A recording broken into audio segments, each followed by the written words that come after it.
Subukan nyo nga po ito. Please close your eyes. Pikit nyo lang po yung mga mata nyo. Now, try to imagine your loved ones. Sino yung minamahal mo? Think of 3 people that you truly love in your life. Imagine nyo sila. Isipin nyo sila ngayon. Now, my question is, how does this make you feel?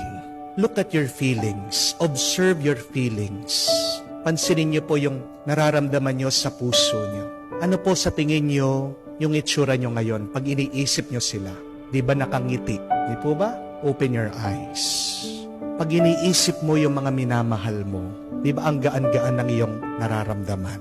Pag iniisip mo yung iyong mga minamahal, ano man yung problema mo, ano man yung pagsubok mo, nawawala yan. May kapayapaan ka sa iyong puso. Bakit ko po pinagawa sa inyo yun? Why did I make you do that? What is my point? Because I want you to remember this, my dear friends. Whenever you feel unmotivated, the greatest motivation that can push us is by remembering why we are living this life. For whom are we living this life? Ang ganda po nung tanong nung isang advertisement ng kape. Para kanino ka gumigising? Yun po ang kahulugan ng buhay natin. Para kanino ka nabubuhay? Pag pagod ka na, pag sawang-sawa ka na, pag nag-aalala ka, pag ayaw mo na, pag nalulungkot ka, close your eyes, then remember your loved ones. Tanong mo, bakit pa rin ako lumalaban? Bakit pa rin ako nabubuhay? Bakit pa rin ako nagpapagod? Para kanino ako gumigising? Because what matters most in our life here on earth is our relationships. Amen? It is all about our relationships. It is not about the money. It is not about things. It is not about possessions. Dahil yung pera, yung ari-arian, pagtanda mo, mawawala ng halaga yan sa iyo. Amen? Nang pong minsan nakita ko si Mike Tyson. Ini-interview siya. Tapos nakita nung nag-i-interview sa kanya yung mga belt niya. Nung nag-world champion siya. Namamangha yung nag-i-interview. Wow! These are special. Ang ganda nito. No? Alam niyo po, sabi ni Mike Tyson, these are garbage. Walang kwenta to. Sabi po niya, nabigla po yung nag-i-interview sa kanya. How can you say they are garbage? Sabi po ni Mike Tyson, maybe once in my life, they meant something. But now, they are nothing. What matters to me are my family, the people that I love. Oo nga naman, kung makikita mo, lata lang yun eh. Di po ba? Para saan ang buhay mo kung wala kang kasama? Kamukha, pagkaganda-ganda nga ng iyong sasakyan. Kung mag-isa ka lang, mukha kang driver. Di po ba? Para saan? Pagkalaki-laki ng iyong bahay. Kung mag-isa ka lang, bahay ng multo yun. Titira doon mga kwago, mga gagamba, mga daga. Mag-isa ka lang. Anong tuwa nun? Kahit na pagkarami-rami ng pagkain, kung mag-isa kang kumakain, ano ang saya doon? Subukan mong kainin lahat, maiimpatsyo ka, magkakasakit ka pa. Di po ba? Kahit na lahat ng pinakamagandang sapatos o damit, kung mag-isa ka lang, sinong titingin sa iyo? Sino magsasabing, ang ganda mo, ang gwapo mo? Di po ba? Our life becomes meaningful with relationships with people. At naiintindihan ng Diyos yan.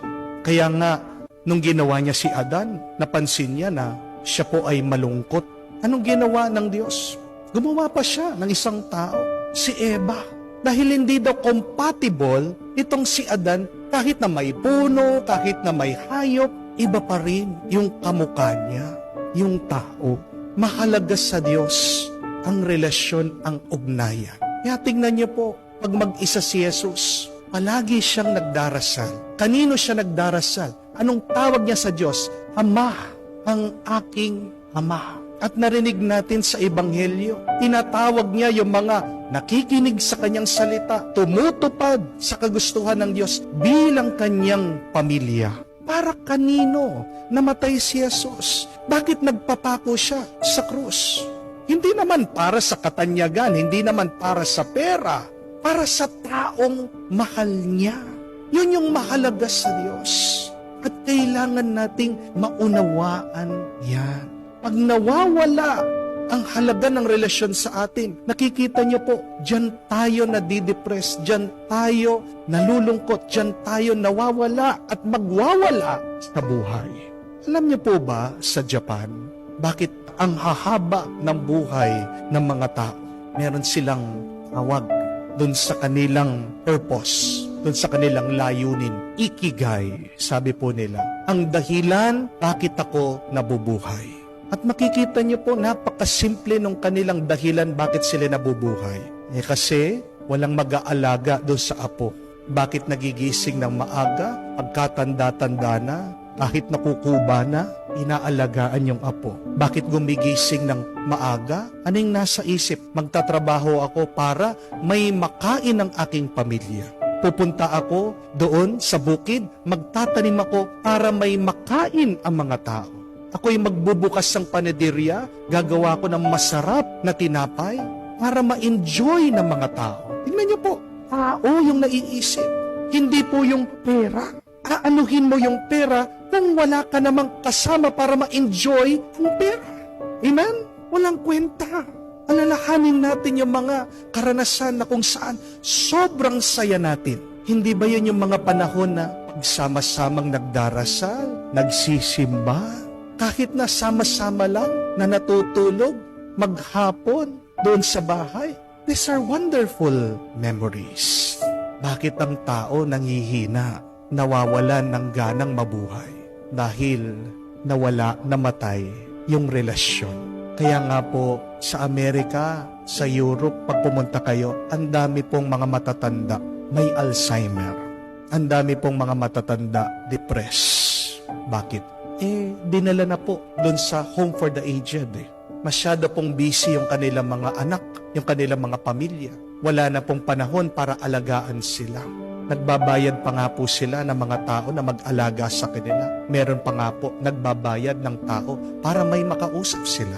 Hindi po ba napakapalad natin? Kaya nga, kung pagod ka, ang unang-una dapat isipin mo, yung mga minamahal mo. At tanungin mo ang iyong sarili, bakit ka pa rin lumalaban? Bakit ka pa rin nagpapagod? Bakit ka pa rin nabubuhay? And it is also good to ask, do we treat God as part of our family? Kumusta yung relasyon mo sa Diyos? Isa din dahilan yan, bakit nawawalan tayo ng dahilan para mabuhay? Nakalimutan natin, sino ba ang nagbigay ng buhay na ito?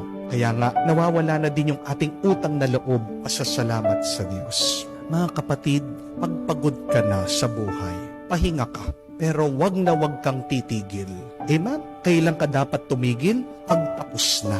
Pero pag hindi pa tapos, wag kang titigil. Pero kailan ba matatapos ang ating mga relationship, ang ating mga ugnayan? Kahit ang kamatayan, hindi niya matatapos ang ating mga ugnayan. Dahil yan ang paniniwala natin. Hanggang sa susunod na buhay, magkikita-kita tayo. Kaya napakahalaga, bigyan natin ng pansin. Pahalagahan ang ating relasyon sa bawat isa. Remember, my dear friends, that the greatest motivation for us should always be our relationships. What matters most is our relationships. Yan lang yung maidadala natin pagkatapos ng buhay natin dito sa mundo. Yung pera, yung ari-arian, maiiwan lang yan. Pero yung ating ugnayan at pagmamahal hanggang sa susunod na buhay, hanggang sa langit, buhay yan. Dahil doon tayo magkikita-kita sa awa ng Diyos.